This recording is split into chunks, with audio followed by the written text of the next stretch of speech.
Welcome to the Knuckleheads of Liberty. We had Crime this is a recent. I'll just disaster put here. this on the back. Yeah, Yeah, exactly. you know, and a lot of this is these policies that you know that this is the we talked about this on the show before. The biggest this issue is with Jose crime Alba. is the biggest issue with crime was the lockdowns. Yeah, That's the issue. No one says anything else, but that's the thing that matters. No one says it, but that's the most important thing. There's many issues, but the biggest one, hands down, was lockdowns. Here's why. If you were a cop in New York City, it's always been a tough job. That's never been an easy job. But prior to 2020, it wasn't a dangerous job.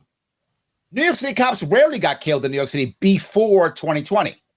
I mean, literally, you had a better chance of being killed as a cop by another cop by mistake than you did by a bad guy. I'm not making that up. That's what it was before 2020. It was a relatively safe city. Being a cop is always a tough job, but it wasn't deadly unless your own person shot you. That was about it, right? It was a deadly job. 2020 comes, it's deadly. New York City cops are getting killed now. It is now a deadly job. What changed in turn? What changed in 2020? Oh, lockdowns. You make people desperate. They act desperately. That's what happens. When you create an environment where you take our youth, you take them out of school, you take them out of work, you give them no opportunities, and you lock down everything so that now everything they want to get is more expensive. You've just made the black market even more lucrative.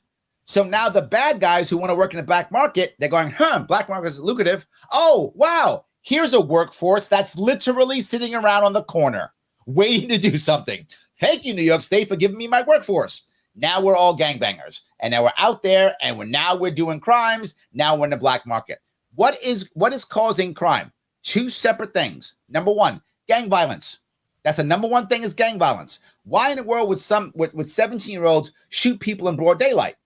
It's black market. I don't have cops in courts, so what do I need? Street justice. See, Jason thinks he's super cool, and his people can do what they want, and they can ignore the deals I made. I'm sending Tim over to teach Jason a lesson. And it's going to be in public because I make sure Leon knows you mess around, Leon's next. You think I'm joking? I grew up in the Bronx. That's how it works.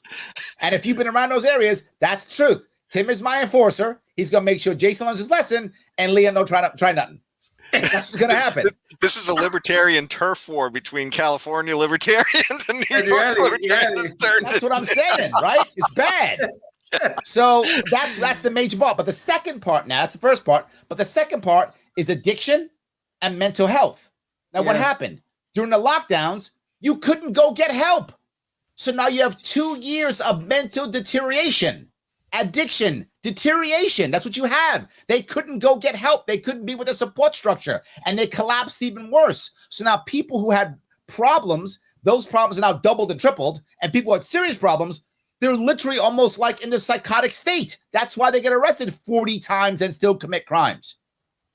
So, yes, this is all lockdowns. They will say it's everything else.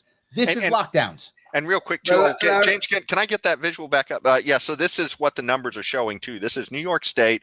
The blue line is murders. And you look exactly what Larry's talking about. Bingo. As 2019, it actually was kind of stable. And then 2020, boom, it is just launched like a rocket. And the same thing with a lot of violent assaults as well, which is the orange line. Sorry, go ahead, Leon. Larry, I accept what you have just said about crime and the association to the lockdowns, but isn't there a long-term issue here about too many of our young people are growing up in fatherless homes? Yes, absolutely. Creating this part of this problem. 100%, and that was exacerbated, right? The point I was trying to make is there are many reasons. That was the fire that really exploded everything. But remember, think about this. If you had a father in your household, you weren't on the corner waiting for the gangbanger leader to take you. Right. But now you don't have a father and you don't have school. You don't have a job. You're right picking. You're correct. That also is a piece. But that was a piece, Leon, to be forward with you. That's been a piece for a long time. Yes, right? Indeed. I agree with that. What I'm saying is the lockdowns was like, gasoline on a fire, if that makes any sense. It made it bigger. Yes. 100% you're correct, Leon. That's a huge problem. And most of that is the war on drugs. Oh, Not yeah. all of that, but the yeah. biggest part of that is the war on drugs. The war on drugs, literally taking black men out of the household. Yes. And the example I'll give is an interesting example that you might like this. Baseball. Why baseball?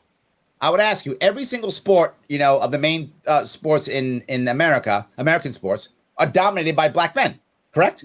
Yes. But not baseball. Why not baseball?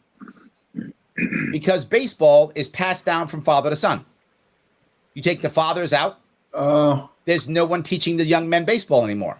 that's a good But point. I never thought about that. Yes, basketball and football learned in the streets. Yes. Baseball's not. It's passed on. Now, prior to 1970, black men did dominate baseball. Hank Aaron, Jackie Robinson, Yes. they did dominate baseball. What happened then? The war on drugs. That is our cultural example of showing how government destroyed the black family.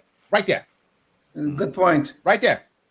Absolutely. That's a very good point. I'm going to look into that a little more deeper, Larry, because that is an issue that's near and dear to my heart, and I really would like to look a little more deeper into that. That's a very good point you just raised. Thank you. Yep, of course. Yeah. I love too talking about baseball and Jackie Robinson, because it actually shows a lot of other issues too, as well as government getting involved in race and everything else. But Life, liberty, and the pursuit of happiness, always and forever.